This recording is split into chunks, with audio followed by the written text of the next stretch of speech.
আসসালামু আলাইকুম।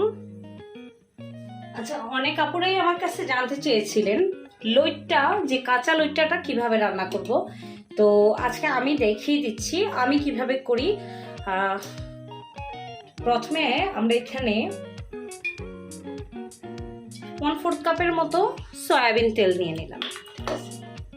আর লইট্টাটা আমি একটু ঝুরি ভুনা করি।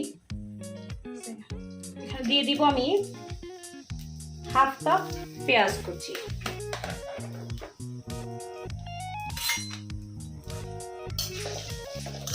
পেঁয়াজ কুচিটাকে আমরা হালকা লালচে করে ভেজে নিব, একদম হালকা লালচে।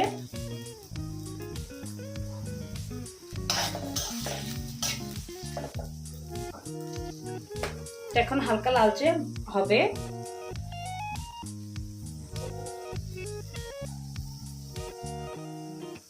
পেঁয়াজটা যখন একটু হালকা লালচে হয়ে আসবে, খুব বেশি লালচে করব না আমরা, যেহেতু মাছ ভুনা করব, আমরা একটু গ্রেভি টাইপ চাচ্ছি, একদম পুরোপুরি বেরেস্তা টাইপ করব না। হালকা লালচে হয়ে আসার পরে আমরা দিয়ে দিব হচ্ছে 1.5 চা চামচ রসুন বাটা, 1/2 চা চামচ আদা বাটা, 1.5 চা চামচ পেঁয়াজ বাটা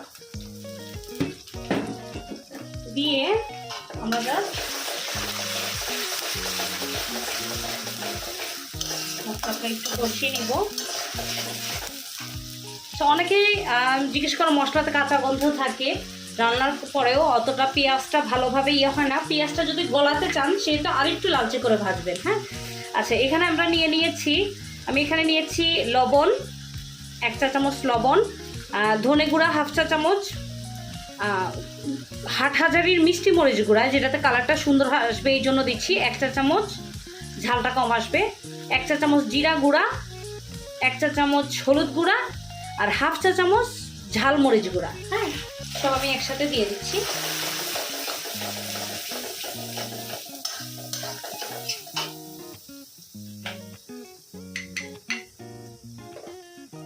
একটু পানি দিয়ে কষিয়ে নিব।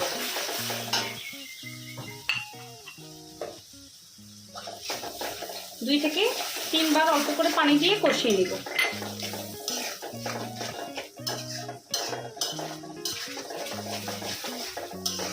কষাতে কষাতে যখন এই যে তেল ছেড়ে ছেড়ে আসবে, দেখেন তেল বের হয়ে আসছে,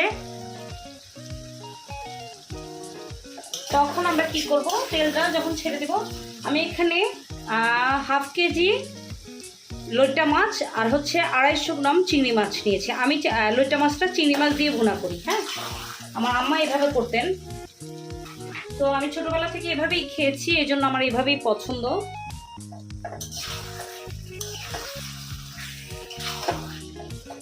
এটাকে আমি একদম ঝুরা ঝুরা করে ফেলবো। হ্যাঁ, আমার আম্মা আবার এত বড় চিংড়ি দিতেন না, ছোট আমাদের গ্রাম থেকে যে চিংড়িটা, পুকুরের চাষের চিংড়িটা নিয়ে আসতো, আমাদের পুকুরের যে চিংড়ি ছিল ওই চিংড়িটা নিয়ে আসতো, আম্মা ওভাবেই করতেন। এটাকে এখন আমি ঢাকনা দিয়ে মোটামুটি 10 মিনিট রেখে দিব।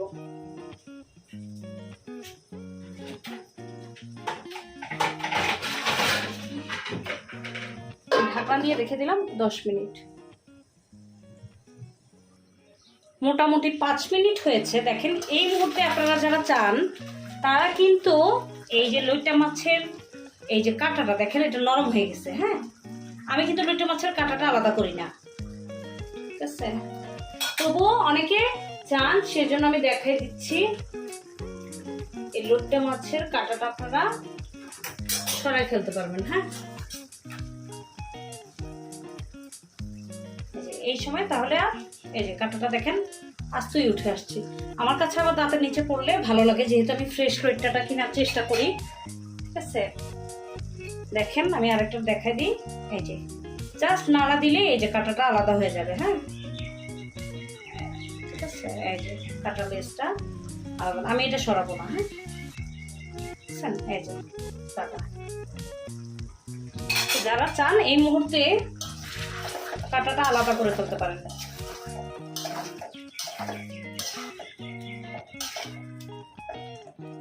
আমার আম্মা ছোট ছোট চিংড়ি দিয়ে করতো, যেহেতু আমার কাছে ছোট চিংড়ি নাই,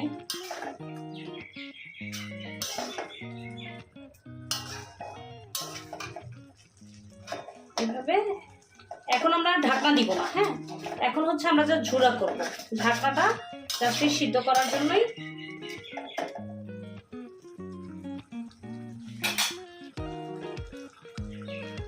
এখন এইভাবেই হতে থাকবে। এবার করব কি, আমার এটা হাইস্ট আর 10 মিনিট লাগবে সব মিলিয়ে। তো আমি একটু কাঁচামরিচ একটু রাফ কাট দিয়ে দিলাম, হ্যাঁ।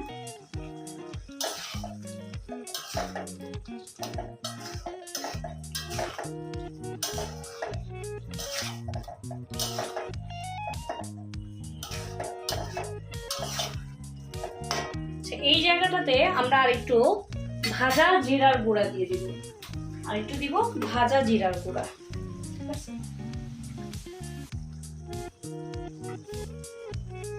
1 চা চামচ।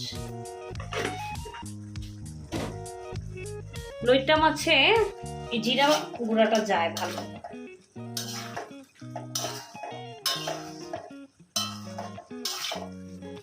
আপনারা চাইলে শুধু লইট্টাও করতে পারেন, আমার কাছে চিংড়িটা দিয়ে বেশ ভালো লাগে, হ্যাঁ।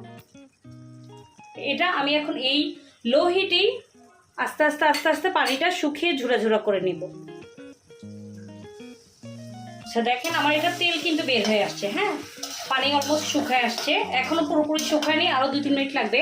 আমি দিয়ে দিব 3টা লেবু পাতা, হ্যাঁ, আপনারা চাইলে ধনে পাতা দিতে পারেন, বাট আমার কাছে লেবু পাতার ফ্লেভারটা সুন্দর লাগে। আরো আগে দিবেন না, একদম নামানোর একটু আগে ধনে পাতা যেরকম ভাবে দেই আমরা ওভাবে দিব, হ্যাঁ। এর মধ্যে আপনি চেক করে নেবেন আপনার লবণটা ঠিক আছে কিনা, যদি ঝালটা অ্যাডজাস্ট করতে চান একটু কাঁচামরিচ কুচি দিয়ে দিবেন।